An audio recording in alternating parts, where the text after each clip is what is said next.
onye mmadụ ka okele akọni ya onye ibe ọma mmadụ na-adị mma ka Chukwu na-agọzi gbaka gbalụ n'ọkọchị n'udu mmiri ọzọele ọzọ ka isili obi oversize n'Igbo ga-adị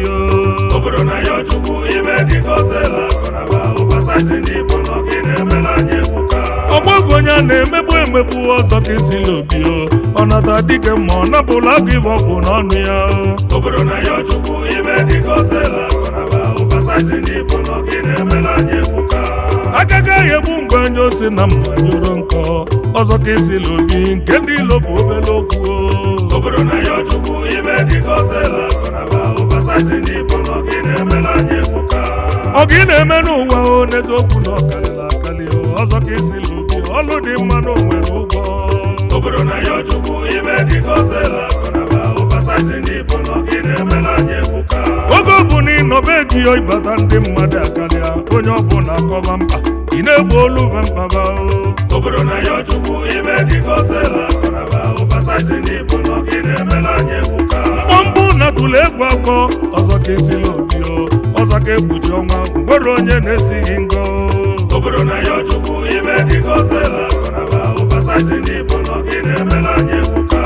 mgbọrọgwụ gbajila ezi na-eli mba ọba na ndị Igbo ọzọ ka isili obi gị na-achị gị ịbala ọfụma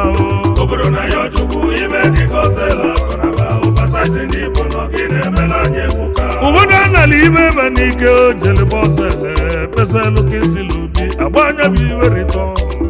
obodo na ya Chukwu ibe dị ka ọzọele akọnaba oversize n'Igbo na ọgị na-emela anyị ebuka na Jenụwarị 5 2025 ndị na-akpọ asịrị ekwuba si na ibe emela odogwu mana ajụjụ njụlụ ụba ikwukwa na mmanụ ọnya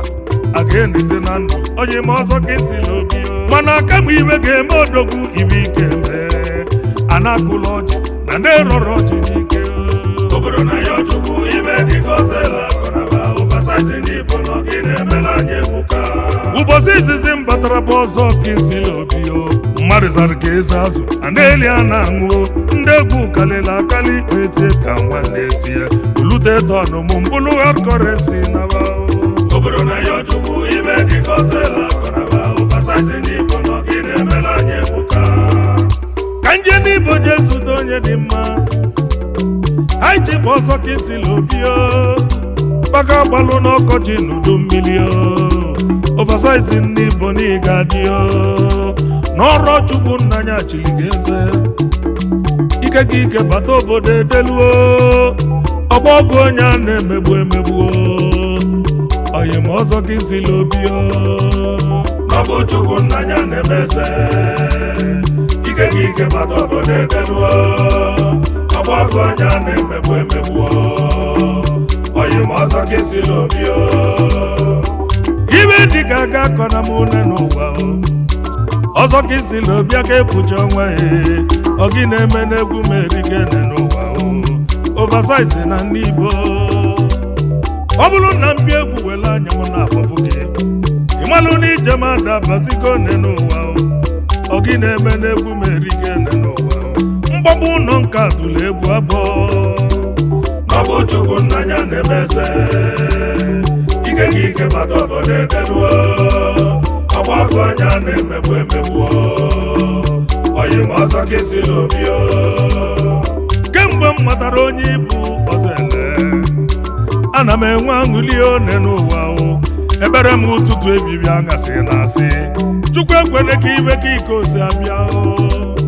ezigbo mmadụ adịrọ balịbalị nne n'ụwa oyi ma ọzọ ka isili obi aka ekpuchi ọnwa ọgị na-emela ogbenye rigene n'ụwa oversize na ndị Igbo n'ọbụ Chukwu nna ya na-eme eze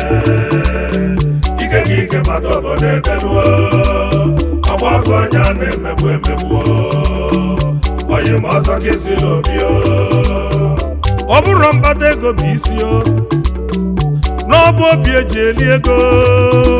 ịkpata ego ka ọzọ ka isili obi ị ga-eli nwa ego ka ọzọele maka na amaka mmiri ama ọgazi n'elu ụwa ịmalụ na akịka ya dị ya na-arụ ezi oyi ma ọzọ ka isili obi jidekwa ka iji niile eme mma n'ọbụ Chukwu nna ya na-eme eze ike ike gị ike bata obodo edeluo ọgba ọgụ onye a na-emegbu emegbuo oyi ma ọzọ Kinsili Obi marketing resources and estate developer a ga-ekpuja ọnwa eze oyimo n'ụwa oversize na n'Igbo inwelu business na Amsterdam Holland inwekwulu na Germany nwekwuo na France Paris inwekwulu na Turkey n'ọbụ Chukwu nnanya na-emeze ike gị ike bata obodo edeluo ọgba ọgụ onye a na-emegbu emegbuo oyi ma ọzọ Kinsili Obi dealers and distributor of trucks and Mercedes spare parts foreign Turkish doors aka ekpuchi onwe na n'Igbo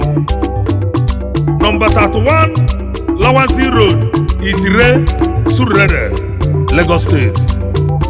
beside Zenith Bank ebe a ka enwere ọfịs ọkwa isi ka nke n'elu gị ndị gị na-aba na dị na mma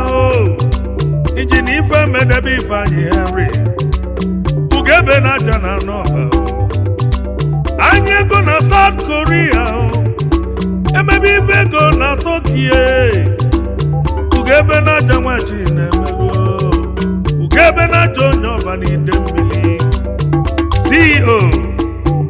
Hans Eagle Global Limited dealers on Korea spare cars and Hans Eagle Real Estate CEO Ezafakego Apartment Ọka ugebe na aja onye ọba na ide mmiri ya gasị ọbụ Chukwu nnanya na-emeze ike gị ike bata obodo edeluo ọgba ọgụ onye a na-emegbu emegbuo oyi ma ọzọ Kinsili Obi iji na Chukwu dịto Chukwu emelobe ọzọ odumodu na n'ọba odumodu onye ọba na ide mmiri bọsị njele egwu odumodu n'enye ije nkata bụla ego ọzọ odumodu na omelum ọfụma ekene dịla ọzọ Kinsili Obi odumodu onye ọba na ide mmiri Chief Executive Officer Skipper Real Estate Abuja ọzọ odumodu na n'ọba ya gazieli gị anyị were ekelekwe Chukwu ebuka Ifeanyi Onwuka gbala agbamoni na n'ọba odogwu bi na Abuja gbala agbamoni ọzọ Kinsili Obi si ka nkene ọzọ ele na n'Igbo gbala agbamoni ya gazieli gị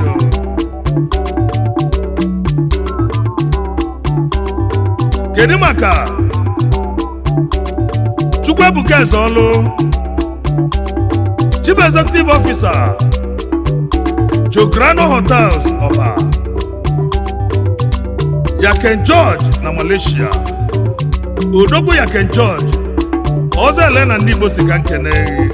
Chukwu ebuka Ezeolu odogwu owesikwa ka nkenelie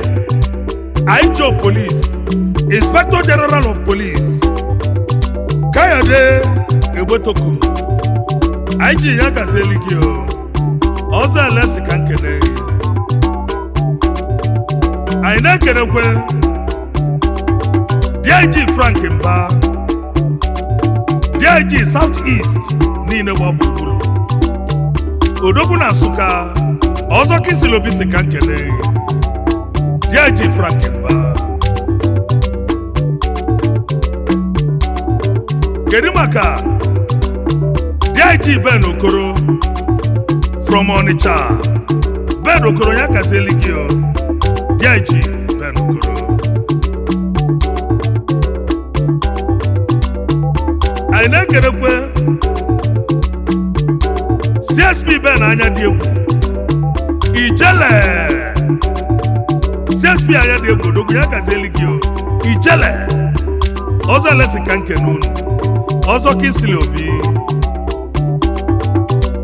n'ọbụ Chukwu nnanya na-emeze ike gị ike bata obodo edeluo ọgba ọgụ onye a na-emegbu emegbuo oyi ma ọzọ ka esila obi ọgwụ isi ka nke n'elu gị ezigbo mama gị one n'ụwa ngala kwụsịrị nwaanyị ọma ezi nne na ị ga-eli aka nwa gị Mrs. Cecilia ụbọchị ezi nne na ị ga-eli aka nwa gị ngala kwụsịrị n'ihe dị ọgba ogologo ndụ ka nna gọ onye ma ọzọ ka isi n'obi aka ekpuchi ọnwa ọzọ ele na ndị Igbo oversize na ndị Igbo Chief Executive Officer Kingsley Obi Marketing Resources and Estate Developer Importer na Exporter ọgwụ isi ka nke n'elu gị ndị nne ji gị na bana abụọ Mr. Michael ụbọchị ezi nwanne gị na ndị Igbo onye ịgba gị na-eti odogwu ana ndị Igbo n'ihe adịlele kedu ịma ka ike Chukwu ụbọchị Akụnne Moronja na ndị Igbo Moronja eze oyimo Akụnne Moronja n'ihe adị transfọma ọ na nri kedu maka ọgbọ nna ya ụbọchị ọzọ nwanne mmanụ nwanne ọzọ ezekweche na ndị Igbo ọzọ ezekweche na ndị Igbo ọgbọ nna ya ụbọchị aga ekpuchi ọnwa na ọ ga-adịrị gị mma oversize na ọ ga-adịrị gị mma kenelu m igwe alati igwe alati n'iro nwere ike o jee weta nna ọ ga-adịrị gị mma igwe alati anyị ekele gị ka mgbaba ndị eze oyi gị ọma ka ndị oyi merụrụ akalịla akali Dr. Mike anya dị egwu ọchịagha na n'Imo etube etube bụ onye ọka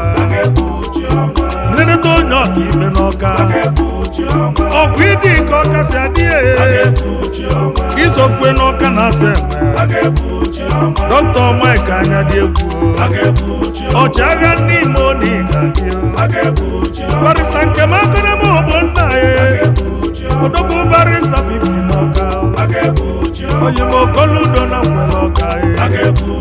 oze lesi ka nkele gị onyinye Chukwu nyelu ndụ nwere ụgwọ ma bọọlụ nwere ọka okoludo na ọ ga-adịrị gị mma barista 50 na ịga dị kedu maka Sunday nwa ọchịagha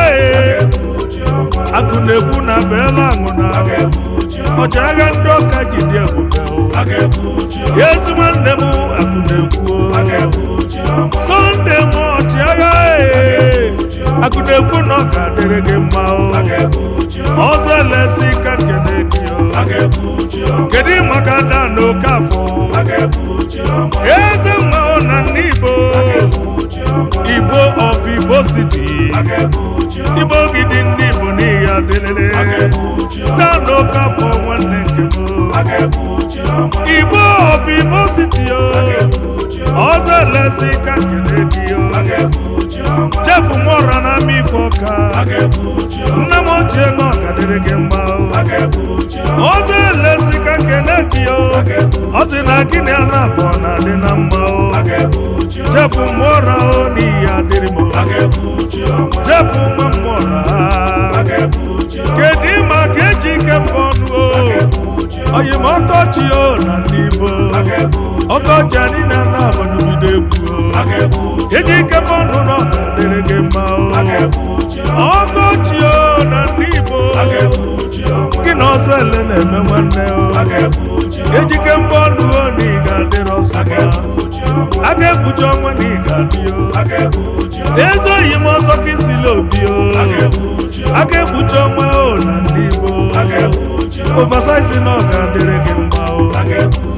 ime dị ka ga-akọ na